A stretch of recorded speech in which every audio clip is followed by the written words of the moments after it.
हाय hello नमस्कार, welcome back to Shravani's kitchen and lifestyle. जर तुम्हाला कमी वेळात पण मस्त टेस्टी असा एक छान इव्हिनिंग स्नॅक्स बनवायचा असेल तर हा लेस पाव तुम्ही नक्की घरात बनवून पहा. लहान मुलांना तर खूप जास्त आवडेल. तर ही रेसिपी शेवटपर्यंत नक्की पहा व चॅनलला सबस्क्राईब केलेलं नसेल तर नक्की सबस्क्राईब करा.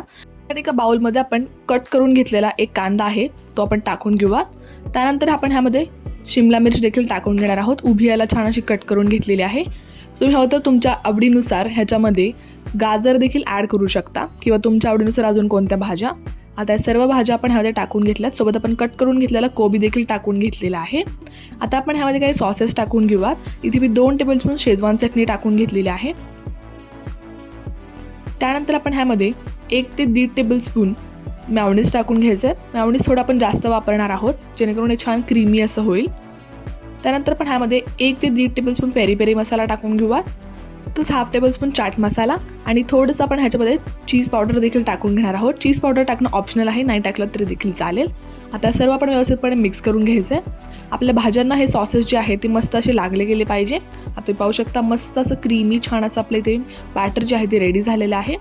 आता मी घेतलेलं आहे इथे लेसचे चिप्स घेतलेले आहेत. तुम्ही तुमच्या आवडीनुसार कोणतेही इथे चिप्स वापरू शकता. त्यासोबत आपण इथे पाव घेतलेला आहे, लादी पाव, त्याला मी बदलून कट करून घेतलेला आहे. त्यानंतर इथे मी एक तवा तापवत ठेवलेला आहे. त्याच्यावरती आपण थोडंसं बटर टाकून घेऊयात आणि आपल्याला इथे पाव जो आहे तो गरम करून घ्यायचा आहे. आणि इथे छान आपले जे पाव आहेत ते आपण छान असे शेकून घेणार आहोत 2 ते 3 मिनिट. आणि तुम्ही पाहू शकता गोल्डन रंग ह्याला आलेला आहे. आता पाव आपण खाली काढून घेऊयात. त्याच्यावरतून आपण केचप टाकून घ्यायचा आहे, टमॅटो केचप. आणि आपण जे फिलिंग बनवून घेतलं होतं ते आपण ह्याच्यावरतून टाकून घेऊयात. आणि जे चिप्स आहेत ते आपण ह्याच्या मधोमध असे ठेवून घ्यायचे आहेत. भरपूर चिप्स टाकल्याने मस्त असे क्रंची आणि छान असं खायला लागतं आणि तो भाजीचा क्रंच असं मस्त एकदम हे फ्युजन बनतं. आता ह्याच्यावरतून आपण जे चीज असतं ते खिसून घेणार आहोत. तुम्ही तुमच्या आवडीनुसार कमी किंवा जास्त हे चीज खिसून घेऊ शकता.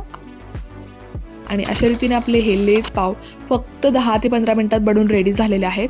तुम्ही देखील ही रेसिपी सोपी अशी आहे तर ही नक्की ट्राय करून पहा. व तुम्हाला याची लेस पावची रेसिपी कशी वाटली मला कमेंट सेक्शनमध्ये सांगायला विसरू नका. भेटत अशाच नवीन व्हिडिओसोबत. तोपर्यंत काळजी घ्या, मस्त राहा, खात राहा. Bye, take care.